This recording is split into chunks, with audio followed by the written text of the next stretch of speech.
Well, conservationists are working to prevent a rare oak tree found in Hoover's Moss Rock Preserve from going extinct. It's called the Alabama Sandstone Oak, and Patrick Thompson, the curator of special collections at Auburn University's Davis Arboretum, and Colin Connor from the city of Hoover join us with more. Thanks for being with us today. Thank you, Claire. So Patrick, I'll start with you. Tell us about the Alabama Sandstone Oak.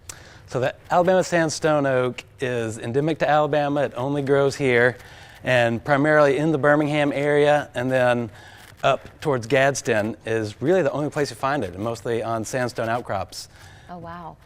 Go ahead. Oh, no, I was just going to say, keep going. I didn't mean to interrupt you. No, we've been working with this species for about 10 years, working to conserve it in various ways. Why is it in danger of going extinct?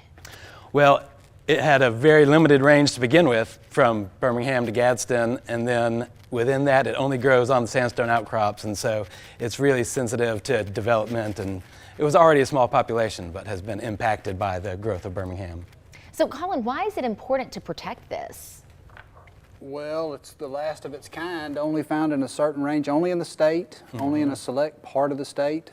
Would hate to see, a species just vanish. I think it's another feather in the cap of Moss Rock, a unique park to have such a unique plant growing there, a tree growing there.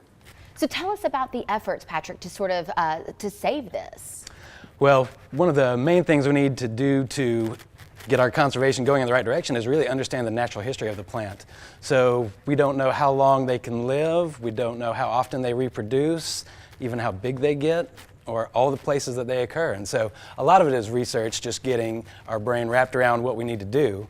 But then beyond that, we're managing the plant in the wild by handling invasive species like privet in places like Moss Rock, and then working to increase our knowledge on how many acorns we can collect, and then we distribute those to gardens and arboreta around the world. Since it was so rare, how did you find it to begin with? Well, there's people who have known about it since the early 1900s when it was described as a species, and so since then there hasn't really been a lot of expertise on it. So we've worked to increase that expertise, and since we started working with it, it's gone from being documented in 3 Alabama counties to 9 counties. Oh, wow, that's pretty cool. All right, so as we wrap up, how can our viewers get involved if they want to help out in this effort? Well, the best thing to keep it from ending up on the endangered species list is for us to find out where the plants grow and how many of them there are.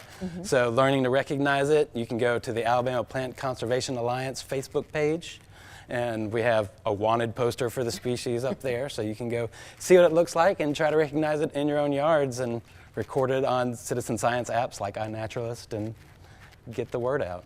Wonderful. Well, Patrick and Colin, we appreciate you being with us today. Thank you so much.